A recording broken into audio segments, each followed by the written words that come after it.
The NQT year is recognised as being both tough and rewarding.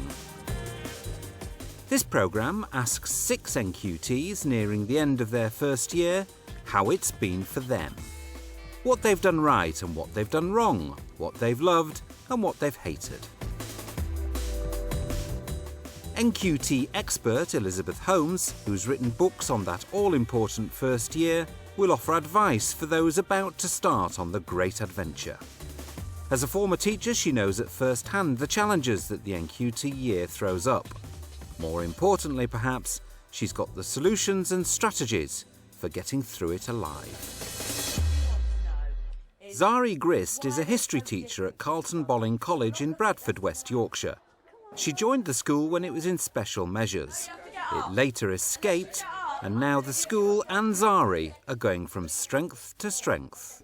Some of the best bits of teaching so far have definitely been when you've prepared something and the whole class is so enthralled, and normally you couldn't get them to notice if you were speaking, or if you were on fire, they wouldn't care. I'm not going to notice. But it's that moment where they've realised they've learned something, and you know they're going to tell their sister, they're going to tell their mum, they're going to tell their dad that night. And I go all shivery when that happens, because it happens every time. It's like it's up my back, and it's just like that. I'm really pulling this off. It's good. First half of the first term was okay. And then the second half of the first term, it felt like it was getting too much. It was getting too long. This year was going to be forever. I was never going to get on top of it. I was never going to manage my workload. I couldn't break through. I had some belligerent kids that would not settle down. I stalled out every lesson, battering away at it. There was no light at the end of that tunnel, and I just broke down and had enough. Excuse me? Is there a reason why you're being so rude to me? You feel like you're just coming to school working, going home, coming to school working. You've got kids that don't appreciate it. Why are you doing it? But there was that. And then gets better after Christmas. You had a bit of a break. It got a little bit better. How I felt the second term was I was getting to know my form, and I loved that. I was getting to know the kids, and I loved that. And then this last term, it feels like no time at all since I was walking in here as an NQT. So it's great. Fantastic! OK? You are new, you don't know the procedures, you don't know the routines, but you've got a mentor. In what other job do you get a mentor that stays with you all year, that you see once a week, every week, that you can ask those questions of, that you can say, I don't know how this works, I don't know how that works, sort this out for me, help me out. Other jobs, you're the new girl and you stay the new girl till somebody else comes in. Teaching, you're the new girl until people walk past your classroom and say, yeah, she's doing all right, or she's trying like the rest of us, she cares about the kids. Done. End of story. That's as long as you're the new girl for. It is really essential that newly qualified teachers actually talk to people about any of their concerns or their fears. Okay. Talk to the mentor, talk to their induction tutor, talk to other teachers in the school that they just happen to get on with. A couple of weeks into September, I had just broke down and cried. And you broke down and you broke down. I think it's inevitable that new teachers might have an emotional response to a problem, because teaching is physically and emotionally demanding, but you have to be able to deal with that emotional response. If an event happens that needs dealing with, then deal with it quickly and efficiently. If there aren't any other new teachers in your school, it's well worth asking your induction tutor if you can visit other schools in the area to see if you can go and observe, or to meet other new teachers, or sit in on the sessions that they're having. Make connections and network as much as you can. Paddy Ryan's an ex-policeman, and he faced the biggest challenge of his working life to date after becoming a teacher, overcoming persistent low-level disruption in class. I've really enjoyed my first year of teaching. It's been a challenging year, lots of ups and downs, but generally a lot more ups than downs. There were problems certainly early on with low-level disturbance in classroom. Stop talking now! But things have quietened down quite a lot, and they're cracking on and being a lot more productive than they were initially. I employed some of the techniques that I'd learnt from behaviour management. Big guy. That's your cue to come down here.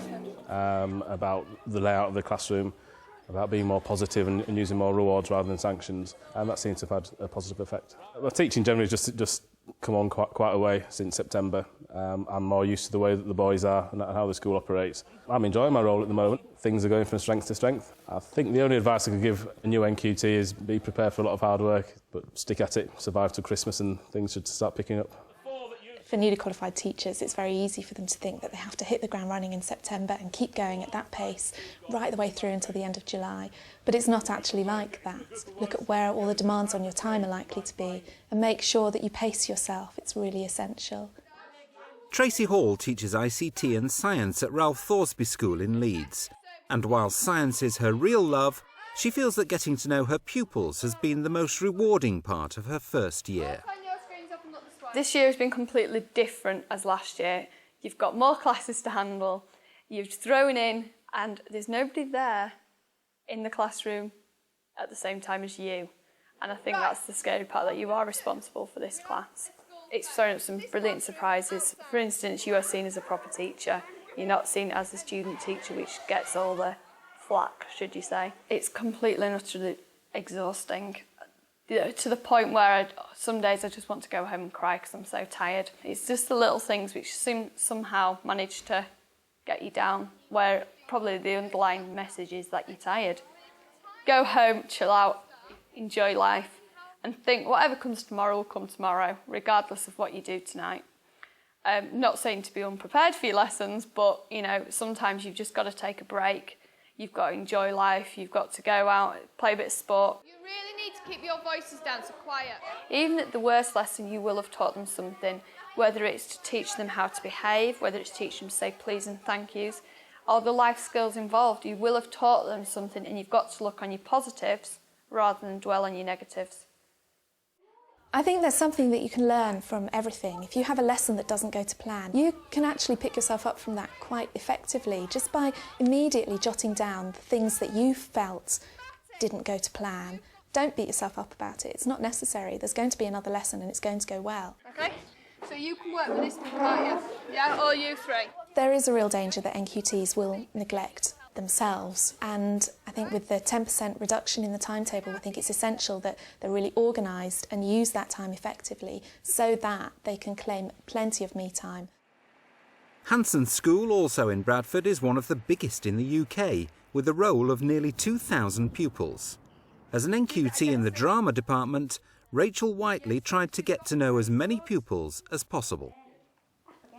I would just say go in, enjoy it, go into as many different taught lessons as you can. Don't just stay in your subject area, because it's really interesting to see how different teachers have different styles, and just absorb yourself in the whole running of the school. It's really important that you know the lady in reprographics, and you know the people in the general office, and you know the dinner ladies, and you know the cleaners, and just sort of let yourself be part of the whole school community. I was worried a little bit about discipline in the classroom, and I thought, what if something kicks off? What if something goes wrong? What do I do? I mean, obviously there's policies in place at the school, but yeah, just sort of not having anybody there to look across to and say, am I doing this right? Is this what I should be doing? And there's no one there to step in if things did go wrong. But I think you just have to deal with it, and so you learn that way. Because although it was nice having someone there when you were doing your teaching practice, you did feel a little bit like you were under the microscope. So very quickly, I sort of quite like being king of my own castle, really. What we're going to do is, starting with the older cast, we're just going to look at a little bit of the opening of the play. The first time you face your own class, there are definitely fears that you can have, that you're suddenly the only person responsible for them. But actually, if you flip that over and view it slightly differently, you're the one with autonomy in your classroom. You have control in what happens to them and how they move through the time that they share with you. So it can be really positive.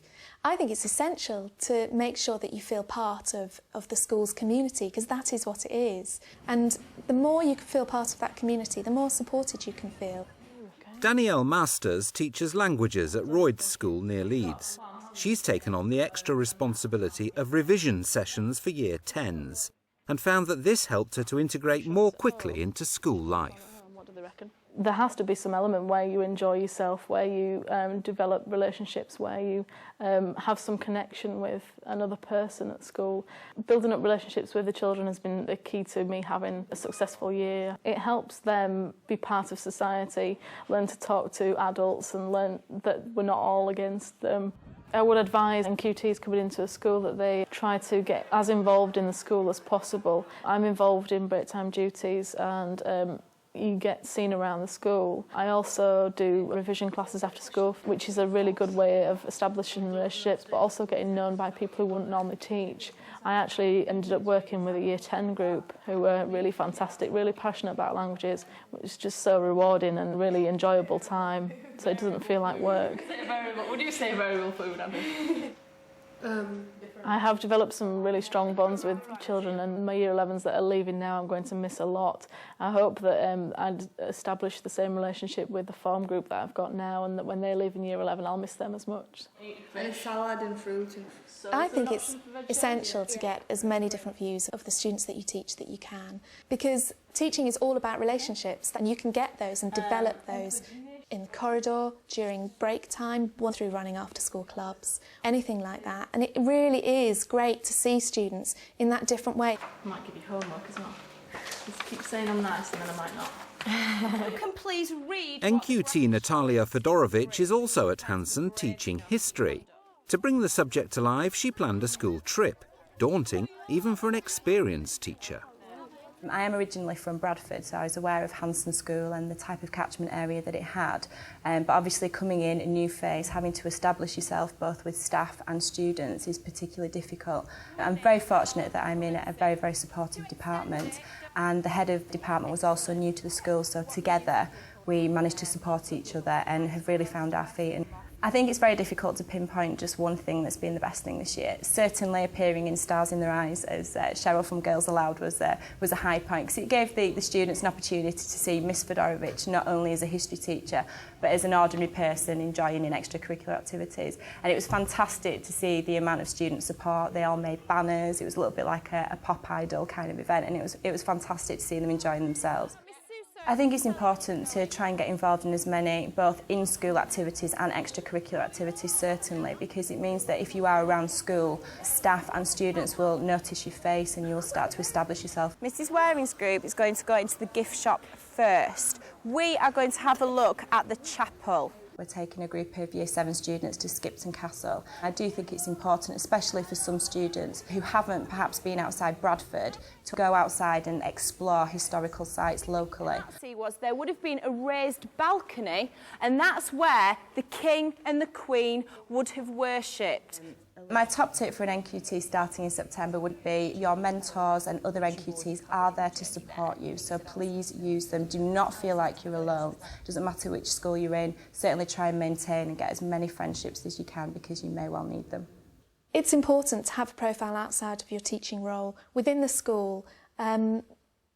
Maybe not essential during the newly qualified teacher's year, but if you want to do that in your NQT year, then fine, that's great. Do run clubs that you're interested in and that actually maybe connect into your subject, or that connect into hobbies that you have outside school, so that you can show the students that you teach that actually you have interests outside. My biggest piece of advice for a new teacher who's just about to start their new job is to enjoy it, to go in and expect to enjoy it, expect to have fun in the classroom, expect to get a huge amount out of it, and accept everything that you can get out of it. But don't beat yourself up if things go wrong. Just pace yourself, be kind to yourself, and have a great time.